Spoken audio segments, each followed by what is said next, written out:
This video is sponsored by InVideo AI. The vast expanse of the Arabian Sea stretched out as far as the eye could see, calm and still. But aboard the deck of carrier cruiser Minsk, the atmosphere was anything but quiet. It was December 1982, and two Yak-38 Forger jets, the Soviet Union's first and only vertical takeoff and landing aircraft, were finally prepping for a mission 6 years into their operational service. Ahead of them loomed the ship's distinctive ski jump ramp, designed to give the jets a boost, conserving precious fuel and allowing them to carry heavier payloads. The road to this moment had been long. Hundreds of tests, countless modifications, and the dedication of engineers and pilots had brought these unconventional aircraft to operational service. With their 3-engine configuration and folding wings, the journey had not been without challenges. Now, they were finally ready to prove themselves. The VTOL fighters were being armed and fueled for a task few had imagined: intercepting American planes from the carrier USS Enterprise patrolling nearby in the contested Cold War waters. As the engines roared to life, the now airborne fighters headed toward the unknown, eager to prove they could take on their Western adversaries. In the world of aviation, innovation has always been the key to reaching new heights. From the Wright brothers' first flight to the SR-71 Blackbird breaking speed records, progress in aerospace has been driven by visionaries pushing the boundaries of what's possible. Today, we're witnessing a similar revolution in video creation with InVideo AI V3. This new update is set to be a game changer, soaring high above other AI video products. Imagine having a co-pilot that not only assists you, but can also fly the entire mission completely based on your commands. That's InVideo AI V3. It's not just an editor, it's a complete video creation system that can generate entire full-length videos from scratch using simple text prompts, bringing your ideas to life. Let's take it for a test flight. We asked InVideo AI V3 to create a 1-minute fiction-to-reality video of a diver exploring the trenches of Mariana and encountering all kinds of unexpected things in the deep. Watch what it produced in just a few minutes. How cool is that? And that's just the first sortie. From here, you can edit anything you like, and even add your own voice. The possibilities are endless, and the sky is the limit. If you haven't checked out InVideo AI's current version already, go and explore it right now for free using the link in the description. Paid plans start at just $20 per month. What's more, if you use our code DARKSKIES50, you'll get 2 times the number of video creation minutes in the first month. Don't hesitate. Let your video ideas fly to new heights today. In the late 1960s, manufacturer Hawker Siddeley made the United Kingdom the first nation in the world with a jet-powered vertical takeoff and landing aircraft, the Harrier Jump Jet. Introduced by the British Royal Air Force in 1969, it was a groundbreaking model that achieved what many thought impossible. At the heart of this technology lay the groundbreaking Pegasus turbofan engine, with 4 rotating nozzles that directed thrust downward for vertical liftoff, then pivoting to propel the aircraft forward. With a maximum speed of 735 miles per hour and a range of up to 900 miles, the Harrier's versatility created new tactical possibilities. Freed from the need for long runways, these jets could launch from unlikely spots, a small clearing in a dense jungle or the deck of a compact naval carrier. In combat scenarios, the United Kingdom, and through a licensing agreement, the United States Marine Corps, could deploy a Harrier jump jet to deliver a precision strike and vanish into the sky before the enemy had time to react. As news of the Harrier's capabilities spread, Soviet military strategists took notice. In Moscow, the race was on to develop a Soviet counterpart that could match and exceed this new aerial threat. The Soviet Union's journey into VTOL technology began in the 1950s with the creation of the turbolet. This peculiar machine, resembling a cross between a space satellite and a crane operator's cab, was a test rig, powered by a downward-facing RD-9BL turbojet engine borrowed from a MiG-19 aircraft. 4 additional directional thrusters on its arms provided limited maneuverability, allowing it to hover like a helicopter. However, the turbolet couldn't transition into horizontal flight, limiting it to basic hovering tests. This early experiment paved the way for the Soviet Union's first actual VTOL aircraft, the Yakovlev Yak-36. The model employed two R-27 turbojets with rotating rear nozzles, enabling both vertical takeoff and horizontal flight. Additional thrusters on the tail, wingtips, and nose enhanced its maneuverability. After 5 years of rigorous testing, the Yak-36 mastered the not-easy-to-achieve transition between vertical and horizontal flight. But despite a proud public debut in 1967, the model's limited range and payload meant it would never see combat. Drawing lessons from these limitations, Soviet engineers set to work on a combat-capable VTOL fighter, the Yak-38. Based on its predecessor's design, and also heavily influenced by the UK's Harrier jump jet, it featured an upgraded R-27V-300 engine with afterburning for enhanced performance. This arrangement was complemented by Kolosov RD-3635 FV lift jets to improve vertical takeoff capabilities. By late 1967, the Soviet Navy recognized the potential of this design and greenlit the construction of prototype models. As the new decade dawned, the prototype of Russia's first and only VTOL-capable aircraft was completed on April 14, 1970. And while it certainly resembled the British Harrier at first glance, it was a wildly different machine.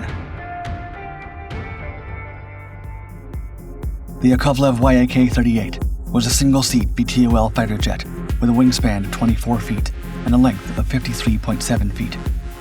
The model had low-mounted wings and was constructed from aluminum alloys to minimize weight, though this design choice came at the cost of structural durability. Unlike the Harrier's single-engine system for both vertical and horizontal flight, the Yak-38 employed a three-engine configuration. The main one, the R-27V-300, powered horizontal flight and featured afterburning for enhanced thrust. This was boosted with a couple of Kolosov RD-3635 FV lift jets positioned behind the cockpit, used exclusively for vertical takeoff and landing. This configuration offered greater stability during takeoff, but resulted in higher fuel consumption, reducing the Yak-38's range to around 200 miles, even less when performing vertical takeoffs. It also limited maximum speed to Mach 0.95, making the aircraft less versatile than the model it was trying to imitate. However, there was a much more significant difference between the models: combat potential.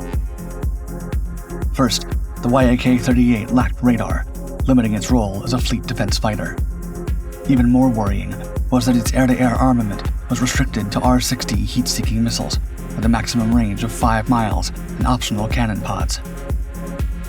For ground attack, the Yak-38 had 4 underwing hardpoints for bombs or unguided rockets, with a payload between 1,000 and 2,000 pounds, only a quarter of what the Harrier could carry. And while it could fire anti-ship missiles, using these manually guided weapons proved challenging for the single pilot without a second crew member to assist. This limited payload capacity meant the Yak-38 would have to focus on quick, short-range missions rather than sustained combat operations.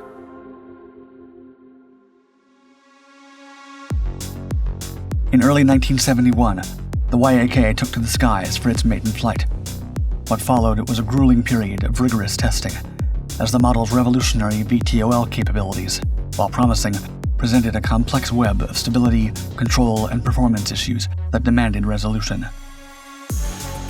These efforts bore fruit all the way in 1976, when the Yak-38, by then christened Forger by NATO intelligence, finally entered active service. Concurrent with the Yak-38's development, another ambitious project was reshaping the Soviet naval landscape. The USSR, wary of committing to the enormous supercarriers favored by the US Navy, chose a different path: the Kiev class, the Soviet Union's first true aircraft carriers. In 1975, the lead ship of this new class slipped into the waters of the Black Sea. This hybrid cruiser carrier, Kiev and her sisters Minsk and Novorossiysk, represented a uniquely Soviet approach to naval aviation. This new design split the deck between offensive weaponry and aircraft operations, with the forward section armed with powerful anti-ship and anti-air missiles, along with torpedo tubes, giving these ships significant surface warfare capabilities.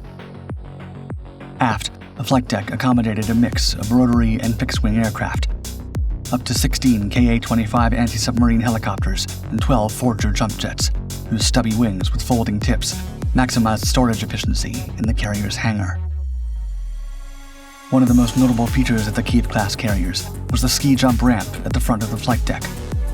Designed specifically for the Yak-38, the ramp allowed short takeoff runs, helping the aircraft avoid vertical, fuel-consuming liftoffs. This method improved efficiency, saving fuel, and allowing the Forger to carry a heavier payload, boosting its combat effectiveness. As production of the Soviet version of the Harrier jump jet ramped up, most initial deliveries were directed to the 279th Independent Shipboard Attack Air Regiment, a specialized naval aviation unit tasked with mastering the intricacies of carrier-based VTOL operations.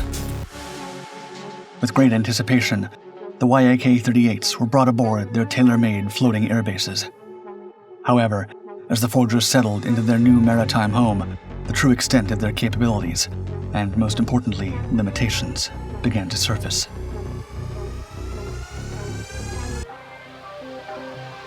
From the moment they entered service, the Yak-38s proved more challenging to operate than conventional fighters.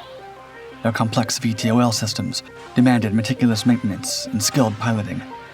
This complexity became much more apparent during Kiev's maiden deployment, where mechanical issues took a heavy toll. By the end of the voyage, only one of the 6 embarked Yak-38s remained operational. The aircraft's reputation for instability made it unpopular among pilots. A malfunction in one of the lift jets could send the Yak-38 into an uncontrollable spin. To mitigate this risk, engineers implemented an automatic ejection system. However, in actuality, its constant, premature, and sudden activation raised concerns about its reliability. Despite these challenges, the Soviet Navy pushed forward with Yak-38 operations. The aircraft's reach extended beyond the Black Sea, with deployments to the Pacific aboard the carrier Minsk in the summer of 1979. As more Kiev-class carriers entered service, the Navy's experience with VSTOL operations grew. By the time Novorossiysk, the third ship of the class, was commissioned in September 1982, pilots and deck crews had significantly refined their techniques, and the accumulation of knowledge and practice led to notable improvements in the model's operational capability, just in time for a sudden test. On December 16, 1982, the Yak-38 Forger faced its most high-stakes mission yet, when armed forgers from Minsk intercepted American aircraft from USS Enterprise over the Arabian Sea. Armed with R-60 air-to-air missiles, the encounter marked the very first time Soviet VTOL aircraft confronted American planes in a real-world scenario. As usual in the Cold War, the situation didn't escalate into combat, remaining only a powerful demonstration of the Yak-38's potential as a Soviet defensive asset. The versatility of the model even extended beyond carrier operations. In September 1983, the Soviet military conducted aircraft trials on civilian roll-on, roll-off vessels and unconventional platforms, typically used for transporting vehicles rather than aircraft. This approach mirrored British tactics with the Harrier, which utilized dispersed landing zones during operations in West Germany. With the Forger carrier abilities tested, the Soviet Union explored the possibility of launching the model from forward airfields. Amid the Soviet-Afghan War, also in the 1980s, a group of 4 Yak-38s were deployed to forward airfields in Afghanistan for combat missions. According to limited sources, these aircraft participated in approximately a dozen airstrikes against Mujahideen guerrilla fighters. However, the harsh realities of operating in this environment quickly exposed the Forger's shortcomings. The high temperatures of Afghanistan's arid climate posed significant challenges for the Yak-38's engines. The intense heat generated by the lift jets during vertical takeoffs rapidly degraded the surfaces of improvised airfields. The powerful downwash kicked up dense clouds of dust and debris, threatening to clog engine intakes and creating hazardous conditions for pilots and ground personnel alike. Most importantly, the Yak-38's limited range and modest weapons payload paled in comparison to purpose-built ground attack aircraft, like fellow Soviet model the Su-25 Frogfoot, This brief and unsuccessful combat deployment marked the only time Soviet jump jets saw action in a conflict zone. In stark contrast, years later, both the Royal Air Force and the United States Marine Corps would employ Harrier II jump jets with considerable success against Taliban forces in Afghanistan. In retrospect, the Yak-38 shortcomings were largely a product of its role as a transitional aircraft. Its primary purpose was to provide the Soviet Navy with valuable experience in carrier-based fighter operations, paving the way for the development of a more capable supersonic VTOL fighter. But this was never meant to be. In total, 231 Yak-38s were produced, including 52 upgraded Yak-38Ms in the 1980s, which came with more powerful R-28 engines and reinforced landing gear. By the end of the decade, however, the model was on its way out. Its successor, the Yak-41M, codenamed Freestyle by NATO, first flew in 1987, after a decade of development. This new aircraft had two tail booms extending beyond the fuselage, housing a large R-79 vector-thrust turbojet, with two additional lift jets located behind the pilot. The Yak-41 could reach speeds of Mach 1.4 with a range of 1,300 miles, and was equipped with radar and capable of carrying both short and long-range air-to-air missiles, making it far more advanced than the Yak-38 and even the Harrier.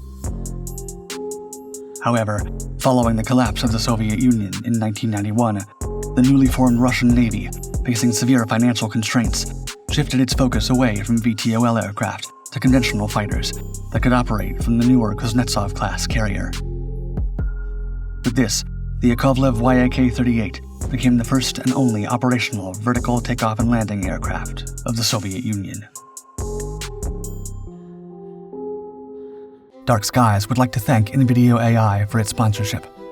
Remember, NVIDIA AI V3 is launching soon to take your video creation to supersonic speeds. Click on the link in the description now to experience their current version for free. And don't forget, paid plans start at just $20 a month, and you can use our code DARKSKIES50 to double the video creation minutes in your first month. Let your creativity reach the stratosphere with NVIDIA AI.